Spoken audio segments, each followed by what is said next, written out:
LinkedIn Live.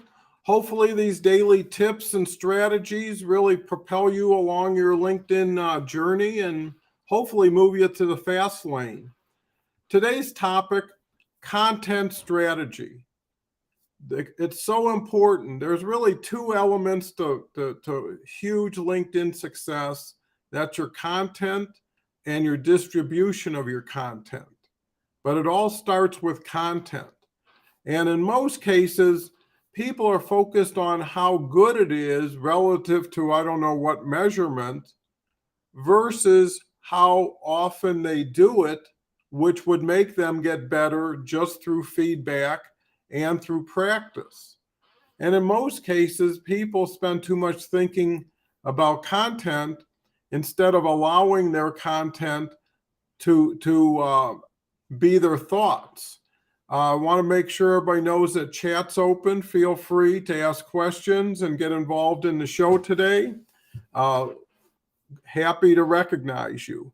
So what's the keys to content strategy? Really kind of shortcutting the process. And the first key is authenticity. Be yourself. People may come for what you offer, but they stay for you or they leave for you. And the more authentic you are, the more relatable you are, and the more aligned your viewership will be. And that's where you start to move to second step of content, which is relevancy. To be relevant has to be something that's appropriate and aligned with your audience, but also something of value that makes it relevant, makes it worth taking time and effort and thought and redirect it to your information that you're promoting. Third really important element is having a vision and being able to share it. People don't want to know about what you did. Some will be interested in what you're doing, but most want to know where you're going and what you're doing and how you're going to get there, because they're looking to get there too, especially if it's relevant and aligned.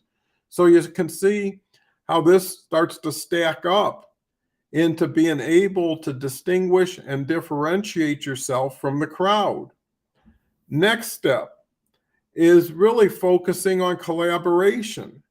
Too many people presume too much too soon with too little information and miss the mark, and most of them miss it so much they don't even know they missed it. They don't even know they shot sometimes. So what's the key to building collaboration is to start with an interest in strategic relationships, whatever form they may distill into. Might be a customer, client, might be a mentor, might be a partner, might be a knowledge share. Let that determine itself. Go in looking for really building your board of directors, because although I have 37,000 followers, I probably work with under 50. If you started with the 50 I work with, you wouldn't need the 37,000 or the noise or the distraction or the work, time, trouble, and toil. So, what I'm doing now is taking what took me 3 years to learn, try to distill it in a very small amount of time, share it with the most people possible to make it cost and time efficient for them, and really build a movement. Because what's so surprising about LinkedIn is so few people are doing anything relative to who could be doing something. And my focus is building a bridge, kind of like a railroad conductor, to get people onto LinkedIn, get people up to LinkedIn Live if people really want to move fast, and do it in a way that's, collaborative, collective support. I think it's so essential. LinkedIn has the opportunity of 10 lifetimes, but one person by themselves doing all they can will never make it. Not to the point that once you start, becoming the string that brings all the pearls together, and really working on plan instead of by accident, and really having people that make LinkedIn a great experience while you're on the climb. So, to reiterate, you need to be authentic, you need to be relevant, you need to be aligned, you need to collaborate. And the other big element is being proactive, being the one who goes first. The people who go first on LinkedIn win the most. While you're waiting for something to happen, make something happen. And whatever is going to happen is going to happen in its own time, in its own way.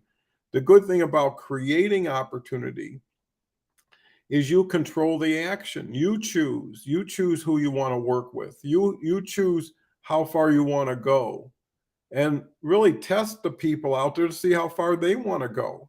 Because if they've already hit their ceiling before you even get going, take your time and effort, redirect it to where it can get the best payoff. And content strategy is essential. The other key element of content strategy is having a calendar. It's so easy to map out next month, start putting in the days of what you're going to do, and really then put some thought into it and say, why are you doing this? What's your expectation in return? And now you have something to measure against. So now there's the creative, content strategy build, but now the strategic content strategy is mapping out how much time, how much effort, how much subject matter, and how does it look over a 30-day span. If you just roll into one day after another, it's haphazard, it's not consistent. People don't get excited by flavor of the day. They're tuning in to continue from where you left off with them. And you have a responsibility to keep bringing fresh information from the field, workable, actionable information to everybody. I mean, you are the provider, and based on how you provide is how people will support you. So hopefully this gives you a little bit of a awareness of what content strategy can do for you and the elements. If you want to learn more, feel free to reach out to me. Happy to help. So with that said, have a wonderful, safe Saturday, and